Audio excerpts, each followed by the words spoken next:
Now, when they went to Molefe's house to arrest him, they found a leader of the PA, Kenny Kunene, with Molefe, and they claimed there were other people, including a journalist. Are you aware of other people who were found in that house, or any journalist who was found in the house of Molefe when he was getting arrested? I'm not, I'm aware that there was a journalist, but I don't know who. But I know that they did find Mr. Kunene at that house. And a journalist? A journalist? Yeah, the journalist, yes. I don't know who the journalist is, but I know that they did find Mr. Kunene there. Actually, it wasn't the first time. When they went for the second time, they found him there. When they went for the first time for Molefe, they found Mr. Kunene there, and when they went the second time, they found Mr. Kunene there. Yeah, the first time he turned at the gate, they were inside busy. He came to the gate and they showed him the road, and luckily, whatever he got, he went for the road. General Mkhwanazi told us that you guys can search WhatsApps, including view once and deleted WhatsApps and all of that. Do you have an equipment like that as subs, or have you outsourced that responsibility to a private company? And if it's a private company, whose company is that? And how was that tender awarded? Honorable Chair, because we don't want to be searched here WhatsApps by Matala. Yeah? You give Matala's tenders there, only to find the WhatsApp thing is in the wrong hands. So we need to know if it's private, who. But if you've got equipment, that's enough. Thanks, Honorable Chair. The question is quite sensitive to answer this one. But we don't use service providers, but so meaning it's internal. I don't want to confirm that we can do that.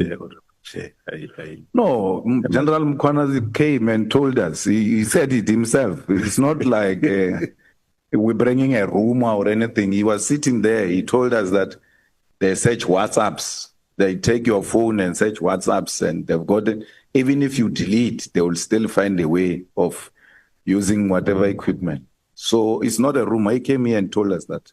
So I wanted you, as a top cop, to confirm if indeed that is correct. Thanks, Honorable Chair. I'll have to go back and check with my division, crime intelligence. Now, Mr. Nkabinde, what was his involvement in the operations of SAPS? Because he will be a chief of staff and operate at that level of the ministry. But the impression we get is that he was now interfering with the admin issues that do not necessarily need a political office to be involved. Yeah, he would, Honorable Chair, he would interact with during meetings, when we have meetings with the ministers. And he didn't, outside the meetings, he didn't get involved in the giving officials instructions or anything of that sort? Yeah, no. From the sub side, I am not aware of, but from where he was worked once at IPID, I'm not sure. I wouldn't know. And then Brown Mkhwanazi, was he ever involved with the subs operations or interference of any kind?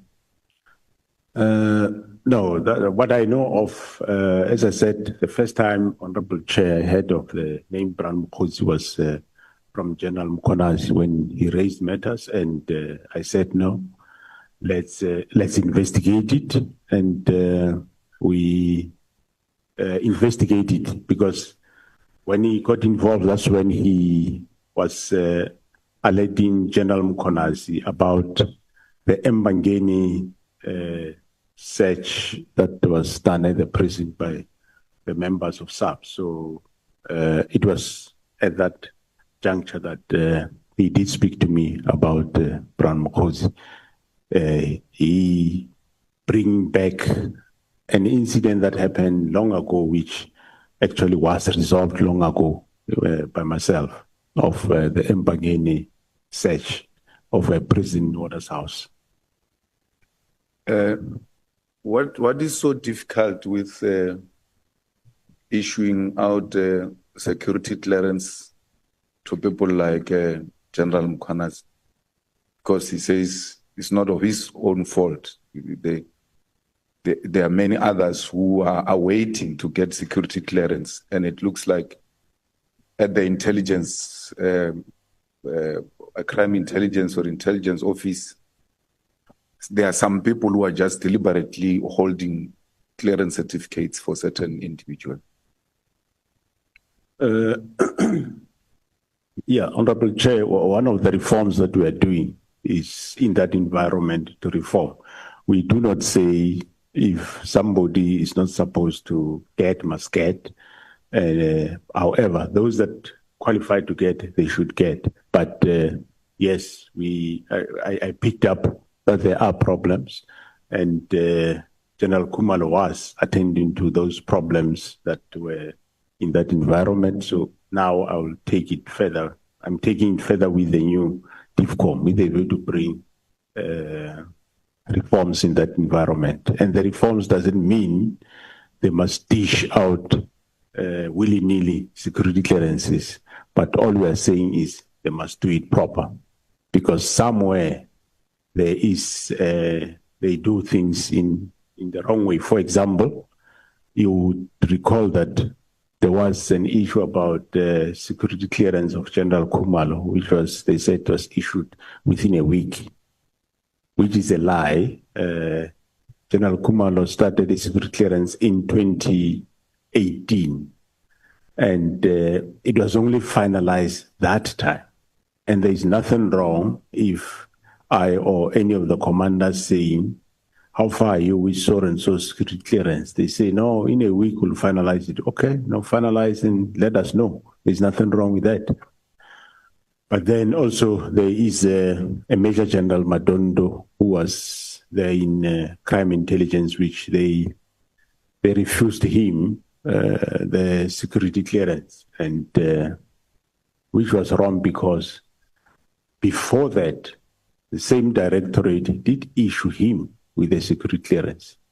Because, for example, they say you have let's say, a case of assault some years ago when he was still a sergeant or a constable, and that case is expunged, and well, he was found guilty and dealt with it, whatever, he paid fine. And later, when he was a brigadier, they issued issued him with a security clearance. And when it expires, now you can't come and raise the reason that I don't give you now because 30 years or 35 years ago, you had an assault case, whereas you did issue after that. So those were the disparities that we picked up, and hence I think it was himself, General Madondo, and General Khan, security clearance, that we referred to our other sister department to deal with that. So, but we are reforming that section with a view to, well, it's not the only one, but it's a number of areas that we need to reform in that environment. Will you agree with a proposal that the top management of the police must be subjected to lifestyle audit, and that lifestyle audit must be done outside SAPS, perhaps with an institution like SIU? I do agree, Honorable Chair. Hence, I've undertaken that process in April, and we are quite advanced in terms of having those processes to go. I don't see any problem. SIU can do it or anybody else, but for now, SIU agreed to do it and they are going to do it. They will start with myself and go down. Thank you very much, General. Thank you very much, Chairperson. We can go to lunch now. Welcome to the fire where the stakes ignite, where the questions burn hotter than the night. No escape once you're locked in the heat. This is your trial on the hot seat.